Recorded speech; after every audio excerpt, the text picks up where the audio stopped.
I'm in Lancaster, Pennsylvania, CarMax Wholesale auction lot. They have 61 cars that they're selling off. These cars are either too old or too many miles or too busted up or has sketchy repair history that CarMax doesn't want to put on their resale lot. There's some really interesting, some cool cars here that we're going to take a look at. We're going to see if there's any value, any deals.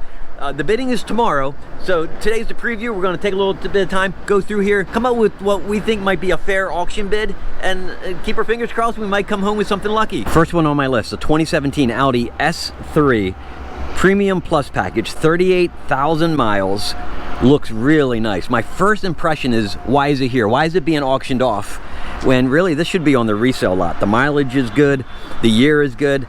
This one has some aftermarket accessories, some modifications. It's a prior lease, and maybe that is the issue. Overall, though, man, this thing is clean and nice. These things seem to retail for, you know, low 30s for this year, for this mileage. With the small modifications like this, I mean, that's, I don't even consider that a mod. I love the red interior. That is sweet. I have no idea what the Premium Plus package means. It gets so confusing with all these package names. Look at these tires though, man. Those things are thin. There's hardly any sidewall on these things. I'm trying to find a tire size. There it is down here, a 35. 235, 35 19s. One thing I'm noticing right here is just how much of a lip there is on the rotor. Not much at all, nothing to worry about. I'm seeing plenty of brake pad on there too. I feel good about the brake. On the driver's side, the key is in it, which is fantastic. All these cars, except the ones at the front of the row, have their keys in them already. And oh, here's the start button. All right, one thing I just noticed. Let me turn it off. Look at the dash.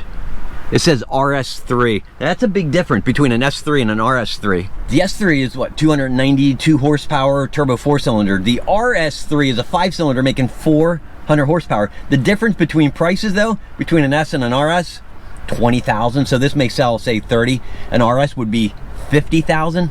The listing shows this as an S model, but we're gonna take a pop under the hood. Let's find out for sure what engine is on here. If this is misrepresented and you can get this for 30,000 as an RS, that's a huge, huge deal. So what I'm looking for is the 5-cylinder engine. Yeah.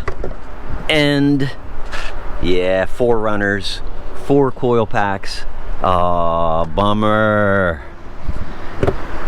I was hoping that'd be a really cool find that only somebody who comes here at these auctions and sees the car would realize the difference. All right, let's get back inside. All right, back to starting it up. That was going to be too good to be true. Check out the cool screen, pops right up. Loss of pressure, left rear. Tire seems to be fine. I'm sure it's just a sensor. There is a code showing for an O2 sensor. The air conditioning is cold. I mean, it's a 2017. I expect everything to be just fine on this thing. I'm suspicious if it's the modifications that they're talking about in the auction listing, that is why it is here. Although scraping off that vinyl doesn't seem like it would be anything. Nothing was obvious under the hood. Take the parking brake off. Yep, and goes into gear just fine. Man, those brakes are strong. Holy cow. Tell you what, this is a good looking car. Looks fine. Tires are good. I'm not seeing any type of damage on this. Everything looks fine on it. You know, is it a $30,000 car? I'm sure to somebody. I'm not, I mean, honestly, I don't have $30,000 to drop on it. But this is interesting. This is really cool to see. I'm anxious to see what it sells for. Low 30s as a retail. What would a wholesale number be? With this market, I have no idea. It could still sell for low 30s, even though, I mean, that's what KBB says is a retail number for it.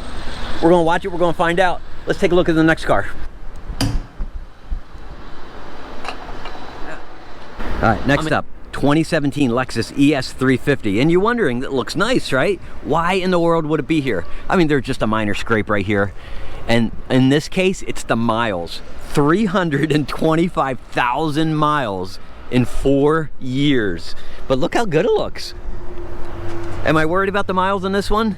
Probably not. With those kind of miles, I'll guarantee that this thing has been maintained religiously. In fact, this is probably owned by a limo company, and all they did was just hot seat it, drive it constantly every single day. I'm seeing a line right here. Either, yeah, this looks like a clear bra, like a paint protector. You see that line right there? So that explains why this is a bit hazy than the rest of the paint. Oh, and here's that line right along the hood. Headlights are clear, just a minor scrape right there. That's all I'm seeing on this thing. Let's take a look inside. Just a little wear on the bolster. The seats aren't flat or smashed. Oh, and actually the seat is in perfect position for me. So I'm betting the driver of this car was my size. Let's see, here's the start button. Oh, the seat just moved up. Holy cow, it's moving all the way up. Starts right up. Oh, check engine light. AC is blowing cold. Sounds smooth. Windows work.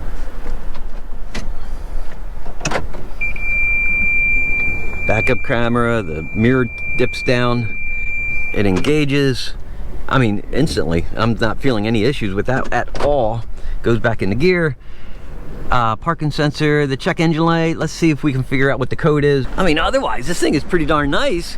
How much life do you think this has left in it, though? At 325,000 miles already? It's clean inside. Oh, you know what? I'm starting to smell the exhaust right away. It's rich. O2 sensor probably, or mass airflow sensor.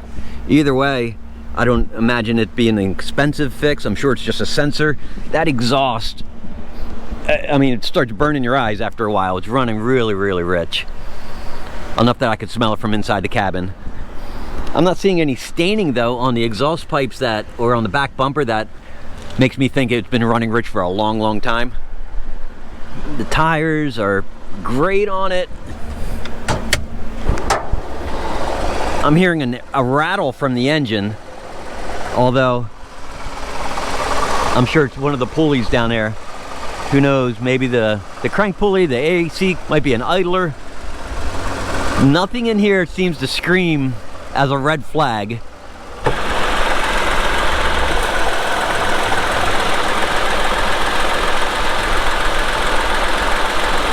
There's very little coolant in there. I'm not too worried about that. The oil looks fantastic. There's a little noise coming from the pulley.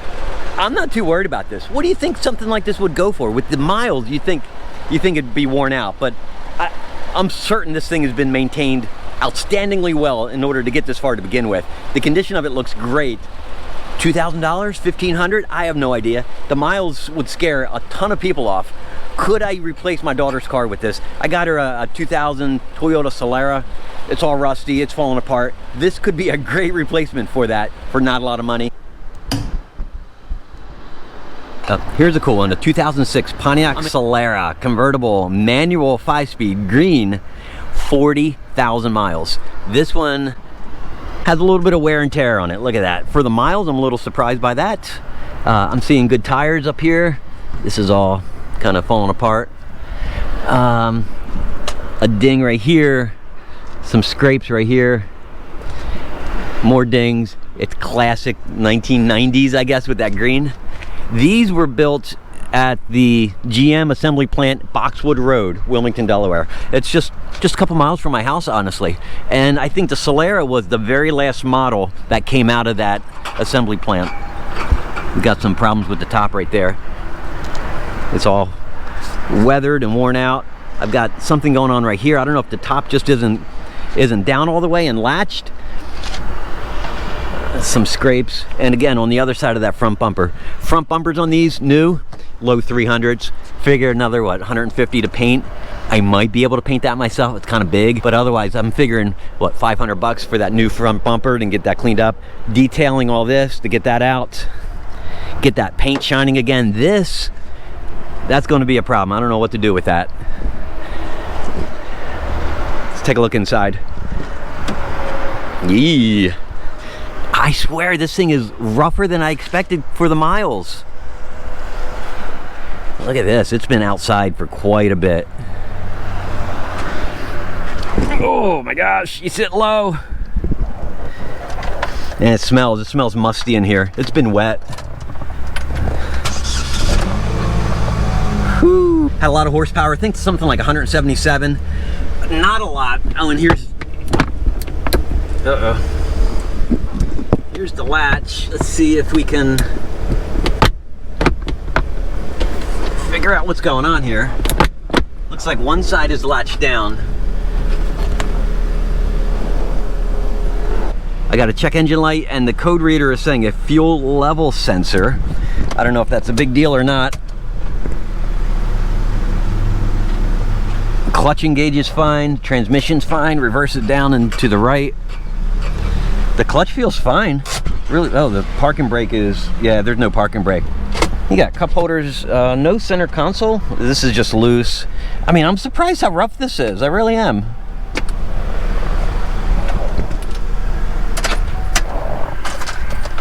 The wholesale pricing on these, between 4,000 and 7,000. Retail, 5 to 10, depending on condition. This is the poorest condition I've seen. I'd be a buyer. I mean, I'd be interested. It has some issues. I won't want to spend a lot of money on it. I'm talking like under 2 grand. If the bidding stays low, I'm going to throw some money at it. I'm not going to throw any serious money at it for sure. I'm talking like if I can get it for $1,500, I'd be a buyer. This thing is rough. It's rougher than I expected. Might be something fun to play around with for a few weeks until the winter weather strikes, and then sell it and just get my money back and move on to something else. Let's keep an eye on that one. All right, and here's the sexy pick for the day, a 2018 Maserati Quadriporte 4-door sedan. This is the higher performance model. It's called the GTS Grand Sport, 28,700 miles. Sweet, super clean. Right away, I'm wondering, why is it here? Look at the lip right here. So it's going to need rotors at some point soon. Looking at the pad, they look fine. That's one great thing about these types of wheels. I see a line right here, so it has some kind of clear brow on it, which is nice. I don't see any issues with cosmetics at all. Everything looks good, even this lip. I'm surprised by that. Headlights look clean and clear. I'm not even seeing dings on this thing. The back tires, there's good tread on that. I mean, there's tread left. Good enough to not worry about. Clean everywhere. We got carbon fiber. Lip, I'm sure there's carbon fiber inside. Looks like it's spent its life going through car washes. This has not been detailed at all. Let's take a look. I think there's a window sticker. Yep, let's take a look at the sticker. 147,000, brand new. Ugh. 3.8 liter twin turbo V8, 523 horsepower. Let's get inside.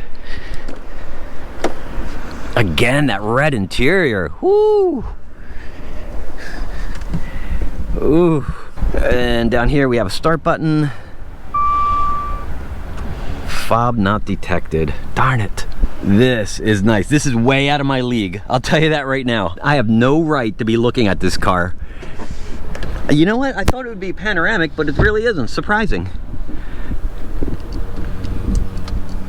I love the size of the screen. I mean, in comparison to my hand, that's big. I mean, that's a good size screen. Paddle shifters up here on the steering wheel. I'm seeing double pane glass.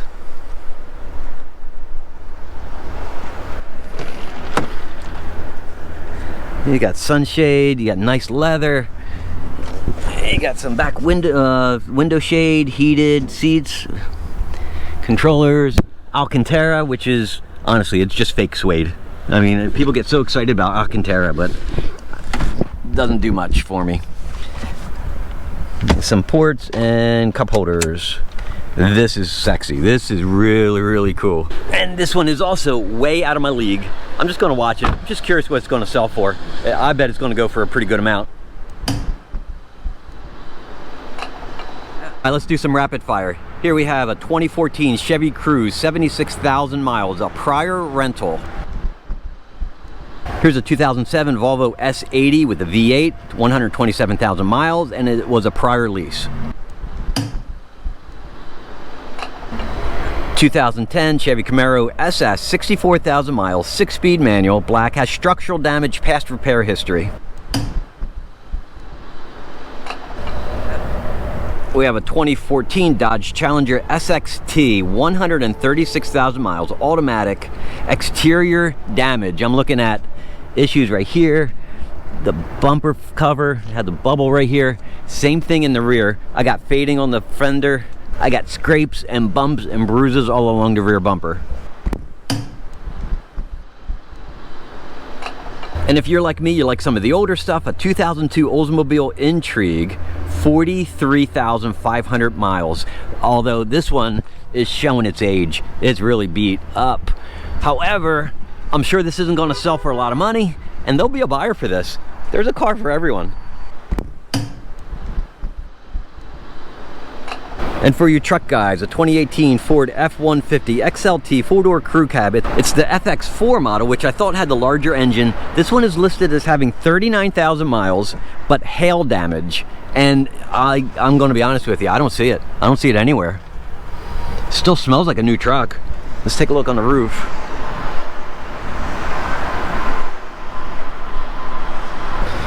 It's also listed as coming out of Canada, as if that's some kind of bad thing. I love this blue. Oh my goodness, it's gorgeous. But this is going to sell for a lot of money. You know that right away. This thing looks so good. Low miles.